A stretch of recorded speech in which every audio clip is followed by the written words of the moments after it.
मैं हूं अली गिलानी और आज हम देखेंगे कि जैगरी यानी गुड़ किस प्रोसेस से गुजर के गुड़ बनता है।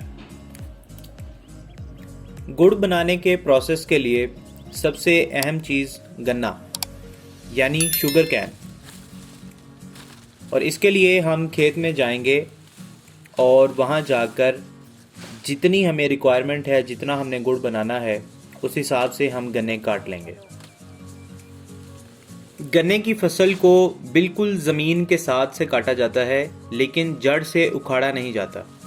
वो इस वजह से क्योंकि आप एक ही बीज से गन्ने की फसल को कई मर्तबा ले सकते हैं, लेकिन मोस्ट रिकमेंडेड तरीका ये है कि आप एक बीज से सिर्फ 2 मर्तबा फसल लें, वरना अगर आप एक बीज से ज़्यादा मर्तबा फसल लेंगे तो एक तो उसकी पैदावार कम हो जाएगी, दूसरा उसमें से जायका आहिस्ता आहिस्ता कम होता जाएगा।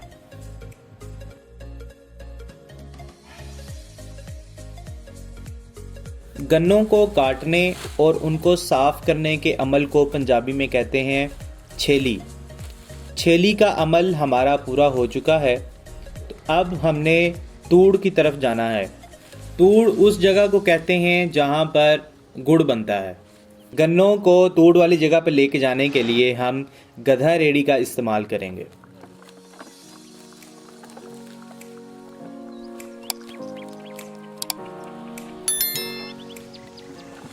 गन्ने से रो निकालने का एक एशियन तरीका है और एक जदीद तरीका। एशियन तरीका ये है कि आप बैल इस्तेमाल करें या ऊँट इस्तेमाल करें और उसके ज़रिए आप रो निकालें, या फिर आप जदीद तरीका इस्तेमाल करें, पीटर इंजन से या मशीन के ज़रिए आप रो निकालें। हम यहाँ पर पीटर इंजन इस्तेमाल करेंगे।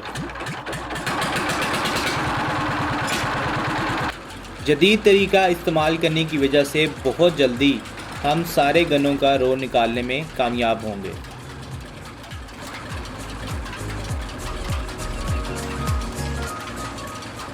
इसके बाद सारी रो को हम एक बड़े से कड़ा में डालेंगे और उसके डालने के लिए हम एक मलमल का कपड़ा इस्तेमाल करेंगे।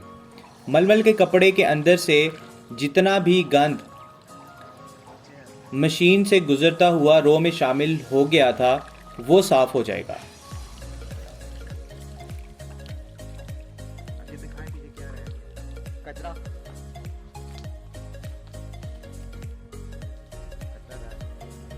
इसके बाद कड़ा के नीचे आग लगाएंगे और ज़्यादातर गन्ने के जो अपने पत्ते होते हैं उन्हीं के ज़रिए आग लगाई जाती है।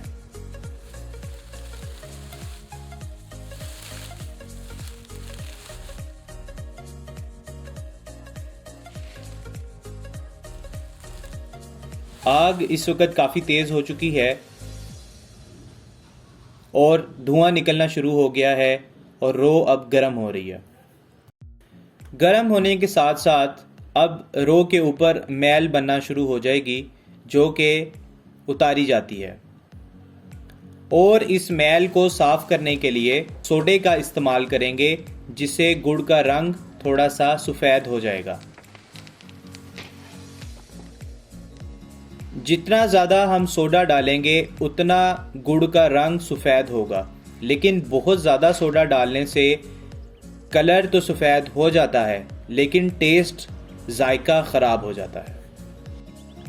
रो अब मुकम्मल तौर पर सफ़ेद हो चुकी है और जितनी मैल इसके ऊपर से निकलनी थी वो निकल चुकी है।